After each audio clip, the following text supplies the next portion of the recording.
So hello mga manay, welcome sa ating recipe vlog at muli ako ang inyong madiskarting nanay at alam ko mapapansin ninyo wala tayo ngayon sa kusina. So tama yung inyong iniisip, nasa galaan tayo at kailangan nga minsan dapat ligo-ligo din pag may time. So nakakatuwa yung pinuntahan kong lugar na to, alam mo. Pumunta ako dito sa may isang beach kung saan talagang marerelax ka, ang ganda ng ambience, tapos yung mga room nila.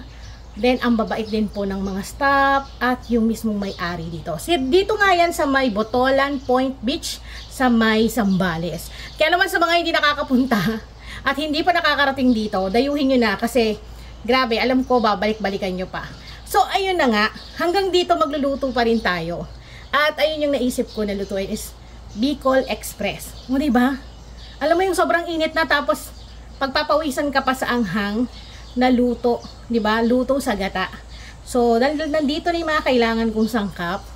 So, wag na natin patagalin kasi nagugutom na rin ako. Kaya naman tara, atin na ang umpisahan. So, bali nandito na 'yung mga kailangan kong sangkap. Meron akong pork kasim at ito na 'yung mga iba pang kailangan. Sibuyas, may kamatis, siling haba. Etong pakbet, hindi kasama yan ha, kasi lulutuin ken mamaya. So, bali ito yung ating uunahin, kaya naman magre-ready na ako ng mga kailangan nating panggisa. Ma-share ko lamang po sa inyo mga manay, habang ako ay busy dito sa paghihiwa ng ating mga gagamiting panggisa sa ating lulutuin.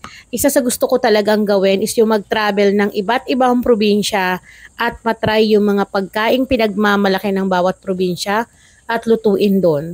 Kasi nakakatuwa at nakaka-proud na meron tayong mga pinagmamalaking mga lutong ulam or pagkain na talaga namang gusto kong matry, gusto kong subukan at gusto ko ring lutuin at ma-share sa inyo. So ayan, tapos na tayo maghiwa ng mga kailangan nating sangkap at nahugasan ko na rin yung ating karne, kaya naman pwede na tayo magluto. So dito nga ang kagandahan, pwede kang magluto kasi di ba yun ang mga kailangan natin, lalo kapag nag-outing tayo kasama yung ating pamilya. So dito may nakaredy na silang lutuan at meron din pong hugasan, meron ding ihawan. So dadalhin nyo na lang is yung inyong lulutuin at yung inyong paglulutuan. So diba yung iba kapag nag-outing tayo, merong mga charge, lalo na kapag magpapasok ka ng pagkain na lulutuin or yung iba ayaw naman na magluluto ka, gusto dun ka lang kakain. So dito sa kanila is pwede kang magluto. Pwede ka magdala ng lulutuin mo.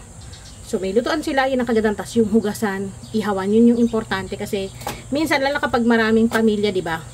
Mas nakakatipid tayo kapag magluluto kesa bibili ng pagkain sa labas. Pag mainit yung ating pan, maglalagay tayo ng oil.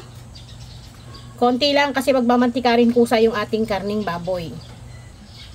Bali dito una kong gigisa ay yung bawang, sibuyas at luya. Sabay-sabay ko na po yan ilalagay.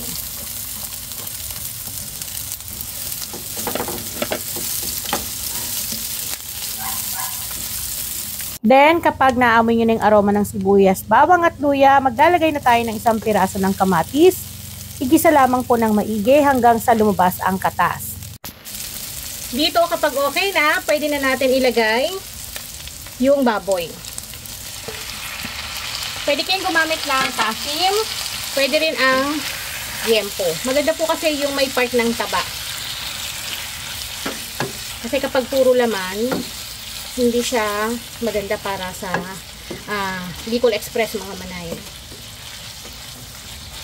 So, kutsayin lang po natin to. Then, maglalagay ako rito ng mga pampalasa. Bali dito maglalagay ako ng paminta. Hindi na ako maglalagay ng patis tsaka ng asin kasi maglalagay tayo ng bagong alamang. So yung bagong alamang ko ay may timpla na rin.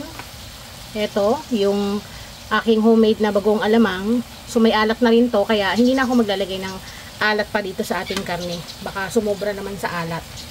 So paminta na lang. Halu-haluin ko lamang po ito. Malalaki nga lang yung gayat kasi sa palengke ko na lamang po ito pinagayat. Tatakpan ko muna yan.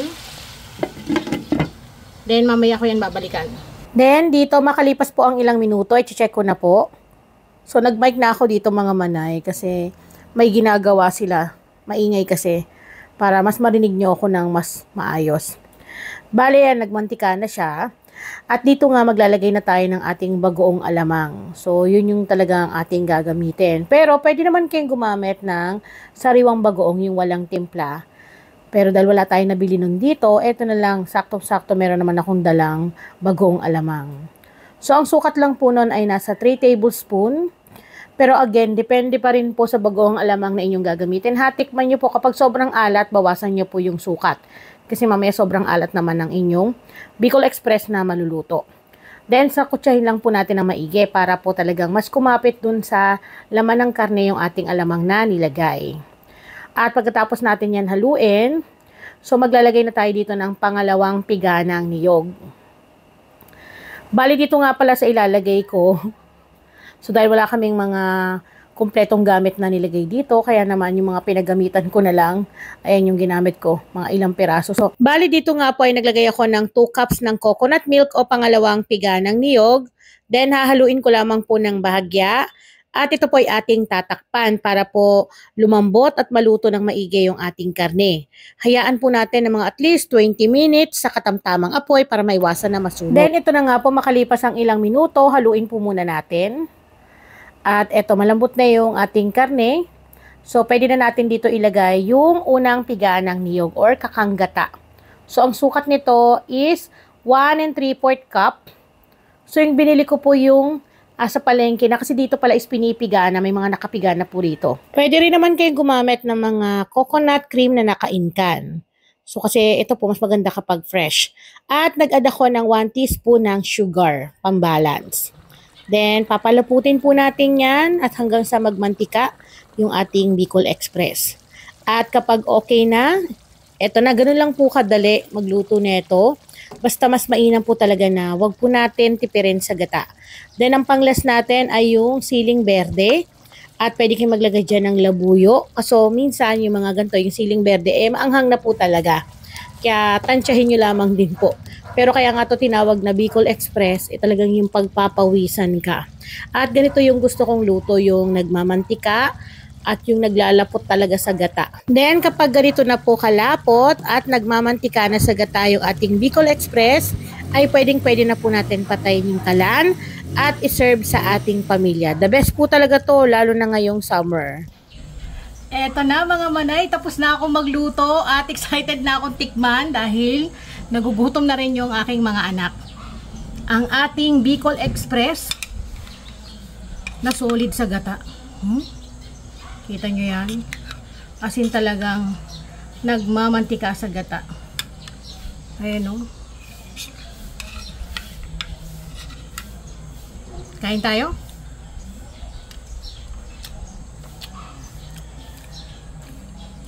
Saktong-sakto yung anghang. Tapos yung lambot ng karne, natutunaw sa bibig. At yung manamis-namis na timpla ng gata na makrimi. So dito sa ating Bicol Express, kung makikita ninyo, hindi ako naglagay ng mga pampalasa, no? Kasi yung aking bagong alamang na ginamit ay may timpla na. Plus yung ating gata ay meron yung pagka-creamy at manamis-namis na timpla din, di ba? So, nasa inyo yan kung gusto nyo pandagdagan ng mga pampalasa. Again, kayo yung masusunod sa timpla na nais ninyo. So, muli, ako po ang inyong madiskarting nanay. Kain po tayo!